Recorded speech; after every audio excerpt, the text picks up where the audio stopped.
city of Peterborough continues under a state of emergency this hour. Officials activated the city's emergency plan after a night of heavy rain caused major flooding. Streets and shops in the city's downtown core remain closed this afternoon. Earlier, 200 residents of a seniors' home had to be evacuated. No injuries have been reported. CBC reporter Brandy Yanchuk joins me live from Peterborough. Brandy, give me a sense of what it's like there this afternoon.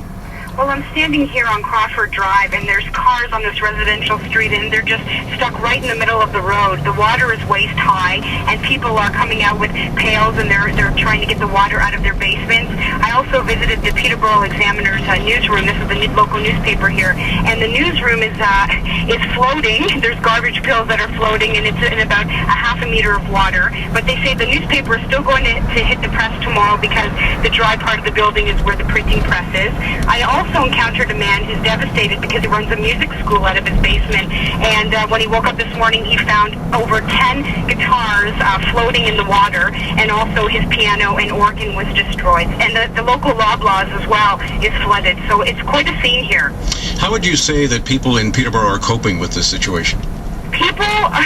Well, I think it's bringing the best out in some people. I saw two people in a canoe in the middle of the street here, and also another one was on a dinghy, a young girl, and she was just playing around, and everyone seems to be helping everybody out. They're trying to help them clear out their basements, or they're helping to pull the cars out, or the trucks, whatever they can, that get stuck in the middle of the road. So it's bringing the best out. That's what I would say.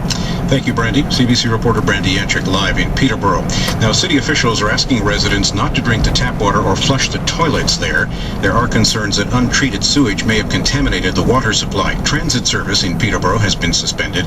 As well, Trent University in downtown Peterborough now tells us they've canceled all scheduled classes during the day. And there's more rain that could be coming. Environment Canada says another 25 to 50 millimeters of rain are expected to fall during the day. The water is retreated now. But it was right up to here. Look for money. Look for money. Look for dead bodies. Look for big lighters.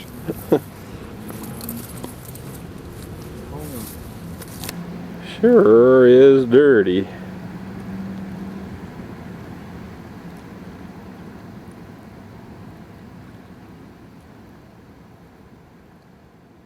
Ontario are cleaning up after a flash flood that caused millions of dollars in damage last night. A state of emergency has been declared and dams have been set up around the city to staunch the flow of water.